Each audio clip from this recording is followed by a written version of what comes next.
அப்போ குரு பலனோ, கோச்சார குருவோ, குரு தசையோ, குரு பார்வையோ உங்களுக்கு கல்யாணத்தை நடத்தி வைக்காது. பிறப்பு ஜாதத்துல அவருக்கு இந்த வயசுல கல்யாணம் நடக்கும்னு இருந்தாதான் அந்த வயசுல கல்யாணம் நடக்கும். அதானே நம்ம புரிஞ்சுக்கிறது. அப்போ ஒருத்தருக்கு கல்யாணம் நடக்குமா நடக்காதா, எப்ப நடக்கும்ன்றது குரு பலனோ, குரு பார்வையோ, குரு தசையோ வச்சு முடிவு பண்ணுவீங்களா, இல்ல பிறப்பு ஜாதத்தை வச்சு முடிவு பண்ணுவீங்களா? பிறப்பு ஜாதத்தை வச்சு முடிவு பண்ணுவீங்க. பிறப்பு ஜாதத்துல ரூலே இல்லையே. இந்த காமன் சென்ஸ் முதல்ல, இத பத்தி நான் 10 வருஷமா பேசிட்டு இருக்கிறேன். இந்த மாதிரி பல தகவல்கள் நான் பேசிட்டு இருக்கிறேன். ஜோதிட விழிப்புணர்வு ஏற்படுத்திட்டு இருக்கிறேன். ஓகேங்களா? காமன் சென்ஸ் கொஞ்சமாவது இருந்தா தானே அந்த மாதிரி கண்டென்ட் எல்லாம் பார்த்து உருப்படுறதுக்கு.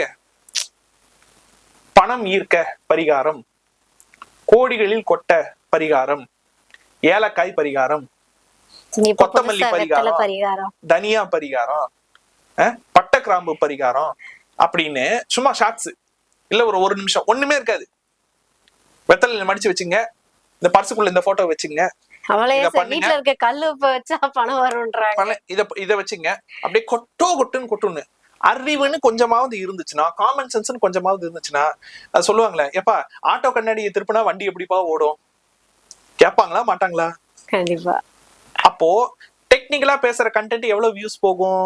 10,000 போகும், 15,000 போகும், அதிகபட்சம் 20,000 போகும். ஏன்னா அந்த மாதிரி டெக்னிக்கலா கேட்டு அண்டர்ஸ்டாண்ட் பண்ணி புரிஞ்சுக்கிற மக்களுடைய எண்ணிக்கை குறைவு. பெரும்பான்மையான மக்கள் எவ்வளவு யாரு? எனக்கு அதெல்லாம் வேணாம், எனக்கு சுத்தமா சுத்தாதா, எனக்கு ஏன் வேலை ஆகணும். அதுவும் நோகாம நோன்பு கும்பிடணும். அந்த பேரே பாருங்க, நோகாம நோன்பு. நோன்புனாலே நோகர்தான். நோன்புன்னா என்ன? நம்மளை வருத்தி கொண்டு செய்வது பேர் தான் நோன்பு. கண்டிப்பா. ஓகேங்களா? நோகாம நோன்பு கும்பிடணும். அப்ப நோகாம பரிகாரம் சொல்லு. அது கூட நான் கஷ்டப்பட மாட்டேன். ஓகேங்களா? எப்படி வருதுன்னு எனக்கு தேவையே கிடையாது. சூமந்தர்காலின்ற மாதிரி வரணும். அப்போ அந்த மாதிரி கண்டென்ட் தானே வியூஸ் போகும்.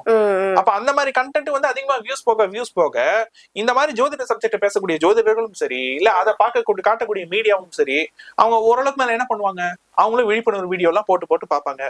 இதுங்க மண்டையில எதுவும் யாரும் மாட்டேங்குது, நீங்க எல்லாம் அதை தான் கேக்குறீங்க, இந்தாங்க இந்த கருமத்தையே 10 தொலைங்க அப்படின்னு சொல்லிட்டு போட்டுருவாங்க. அவ்வளவுதான்.